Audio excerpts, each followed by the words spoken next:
Добрый день, меня зовут Роман Hello, Романов. my Я name директор is Музея Roman истории Romanov, ГУЛАГа. and I am the director of the приезжаем в Gulag лагерь History Днепровский. Museum. Now we are approaching the labor camp Dneprovsky. Trees have overgrown everywhere. Deep in the forest, you can find strange buildings, such as the so-called Tinker's House, as there are a lot of tin cans scattered around. A huge number of prisoners' household items were made from tin cans. For example, street lamps, mugs, plates, kettles, and pans. It is interesting that you can also find American tinned meat cans. They were supplied as part of the Lend-Lease during the war. All the tins were rolled out to make workpieces, which were used even in lining the roofs. The camp towers were located around the perimeter of the work zones. Over time, fewer and fewer of them are left.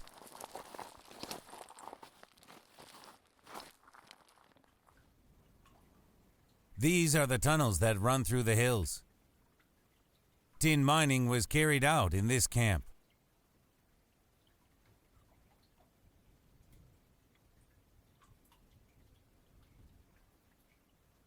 Many prisoners died from labor, hunger, or cold.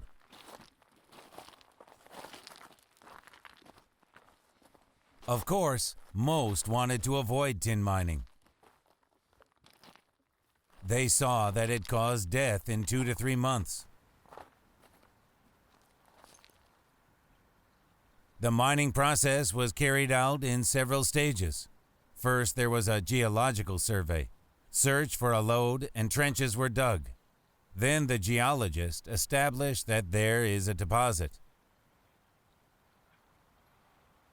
A line was drawn along which prisoners had to dig trenches on one side. And if they came across a lode, the geologist justified the presence of minerals. Further blasting operations took place, pits were made, and the amount of minerals was determined. If there was a certain amount of deposit, the prisoners were given instructions to blow tunnels and pull out the ore.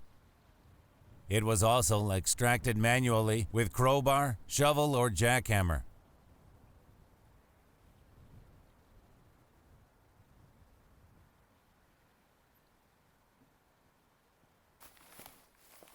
The ground had to be thawed.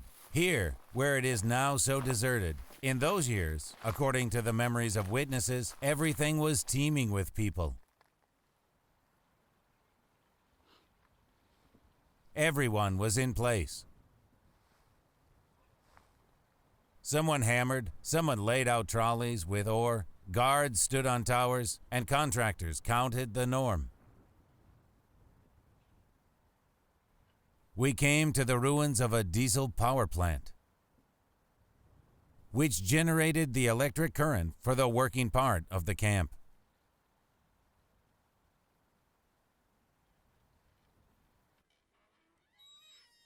This is ore sorting. The prisoners were eager to work here because it was warm inside and there was no biting wind.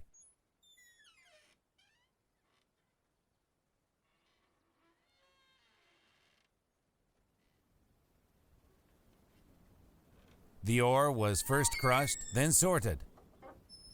Then the empty rock was thrown out, and the rock containing cassiterite was moved on a conveyor belt and loaded to approaching trucks.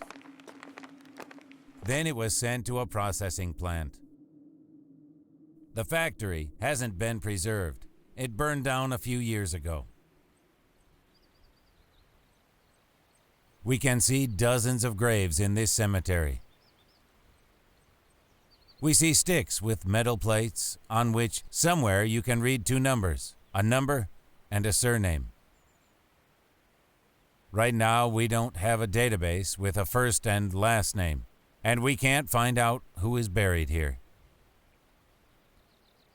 In memory of the man, only a stick and a plate with 2 numbers remained.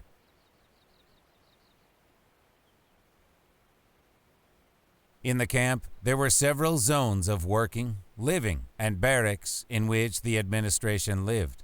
This is the working area.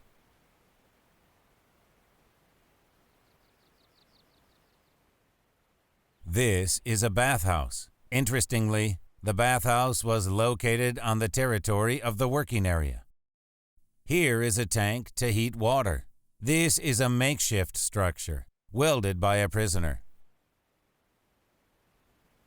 This is a tool warehouse where tools and spare parts were stored and issued.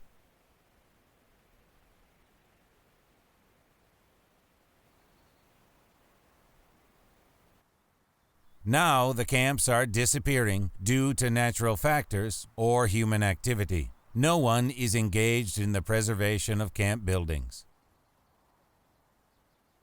But every such tower, every barrack, every object is evidence and proof that the camps were here, that all this happened.